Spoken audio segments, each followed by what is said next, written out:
I was given false hope about college tuition for 4 years, then my parents chose my brother over me. Now they're desperate for my help after he committed a crime. I, 28 male, need to share my story and maybe get some advice. It's a long one, so bear with me. I grew up in a small town in Ohio with my parents and younger brother, Jake, 26 male. From as early as I can remember, Jake was the golden child in our family. Our dad, a successful car dealership owner, always seemed to favor Jake. Mom, a part-time elementary school teacher, tried to be more balanced, but even she couldn't hide her preference for Jake sometimes. When we were kids, Jake always got the newest toys and coolest clothes. I remember one Christmas when I was 10 and Jake was 8. I had asked for a specific video game console for months. Come Christmas morning, there was a big box under the tree with Jake's name on it. You guessed it, it was the console I wanted. I got some books and clothes instead. That was pretty typical of our childhood. Despite this, I tried not to let it bother me too much. I focused on my studies and my passion for computers and robotics. In middle school, I joined the computer club and started learning to code. By high school, I was winning regional coding competitions and even started a robotics club at our school. Jake, on the other hand, was the typical popular kid. He played football, dated the prettiest girls, and got decent but not great grades. Our parents never pushed him academically like they did me. They'd say things like, "Jake's a people person. He'll go far on his charm." When I was 16, I decided I wanted to go to MIT for computer science. It had been my dream school for years.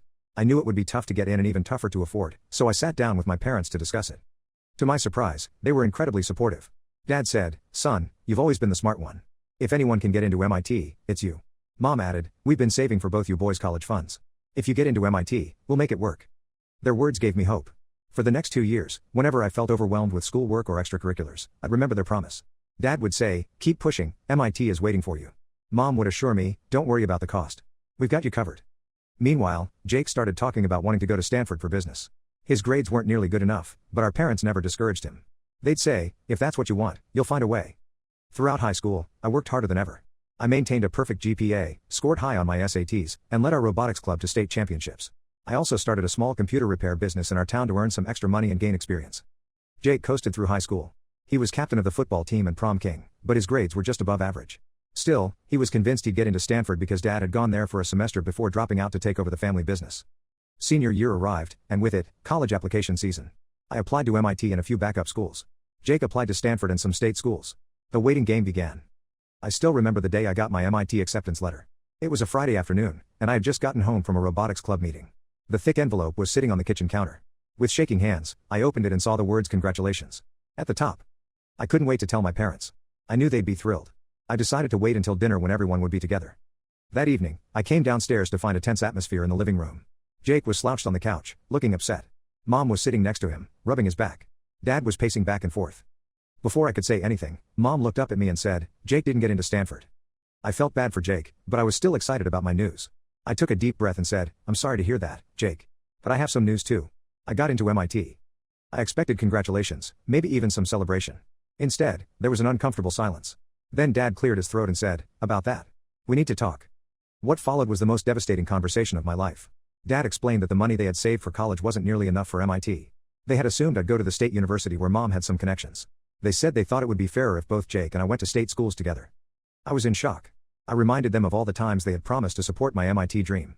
Mom had the nerve to say, "We didn't think you'd actually get in. We were just trying to motivate you." The argument that followed was ugly. I accused them of lying to me for years. They said I was being selfish and should consider Jake's feelings. Apparently, me going to MIT while Jake couldn't go to Stanford would crush his spirit. Dad even suggested I give up my spot at MIT so Jake could have a better chance at transferring to Stanford later. He said, "Jake needs a prestigious school more than you do. You can succeed anywhere." I couldn't believe what I was hearing. 4 years of promises and encouragement, gone in an instant. It felt like my whole world was falling apart. In a moment of anger, I told them they could keep their money and support Jake all they wanted, but I was done with their favoritism. I stormed out of the house and went to my best friend Alex's place. Alex had been my friend since elementary school and knew all about my family dynamics. He listened as I ranted and cried, then helped me brainstorm options. The next morning, I called my uncle, Mom's brother, who had always been supportive of me. Uncle Dave was a dentist in a nearby city and had no kids of his own. He had always taken an interest in my academic achievements. I explained the situation to Uncle Dave, and he was furious with my parents. He said, "I always knew my sister and your dad favored Jake, but this is a new low." To my surprise and immense gratitude, Uncle Dave offered to cover my MIT tuition. He said he had been saving for his own future kids' college funds, but he could rebuild those savings over time. He told me not to give up on my dreams because of my parents' broken promises. With Uncle Dave's support, I accepted MIT's offer. When I told my parents, they tried to guilt-trip me. Mom said, "How can you abandon the family like this?" Dad added, "After all we've done for you, this is how you repay us?"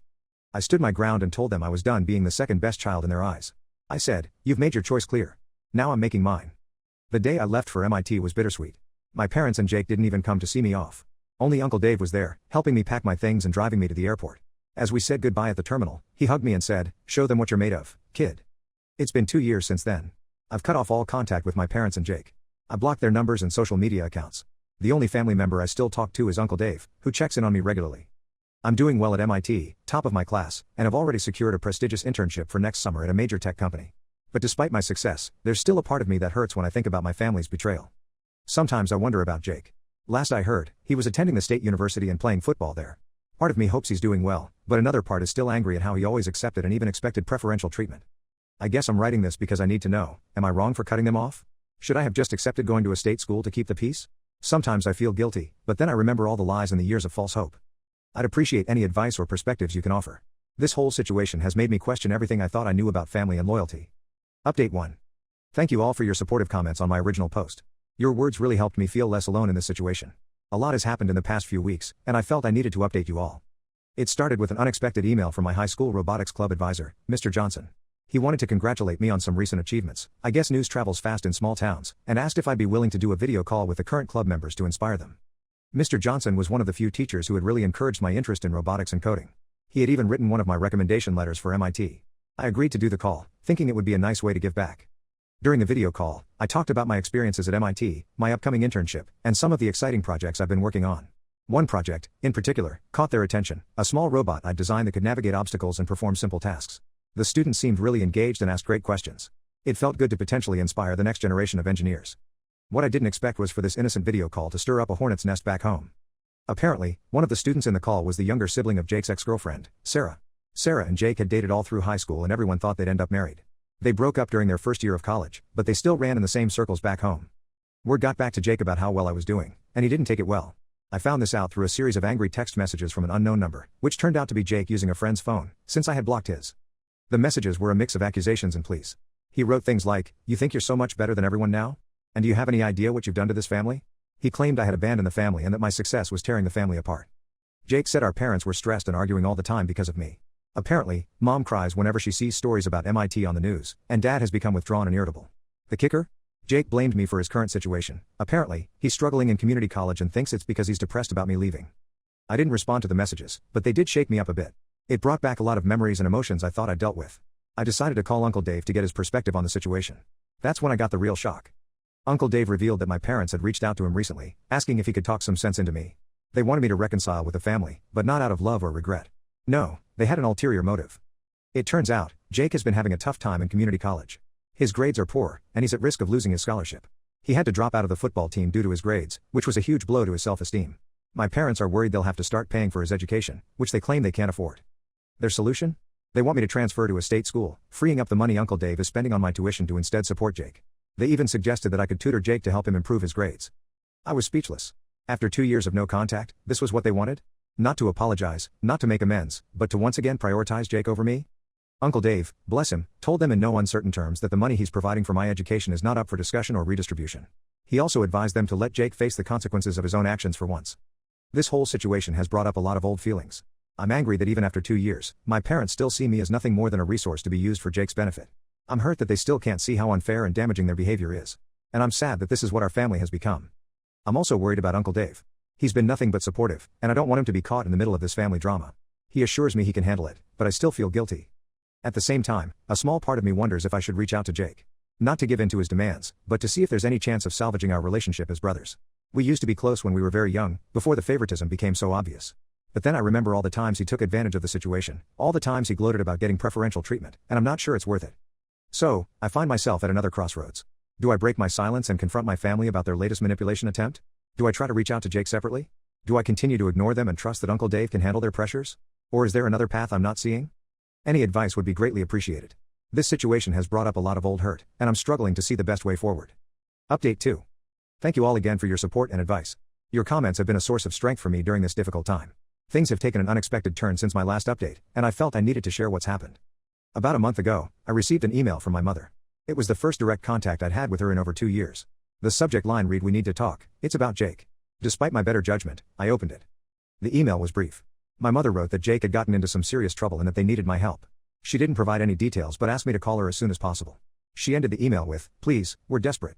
I was conflicted. Part Part of me wanted to ignore the email, to continue with the no contact policy that had served me well for the past 2 years. But another part was worried. Despite everything, Jake was still my brother, and the word desperate coming from my usually composed mother was alarming. After a day of internal debate, I decided to call Uncle Dave for advice. He suggested that I hear them out but be cautious and set clear boundaries. With his encouragement, I agreed to a video call with my parents. The call was tense from the start. My parents looked tired and stressed, with noticeable gray in their hair that wasn't there 2 years ago. They wasted no time getting to the point. Jake had been arrested for insider trading. Apparently, after dropping out of community college, Jake had been working part-time at a local investment firm, mostly doing administrative work.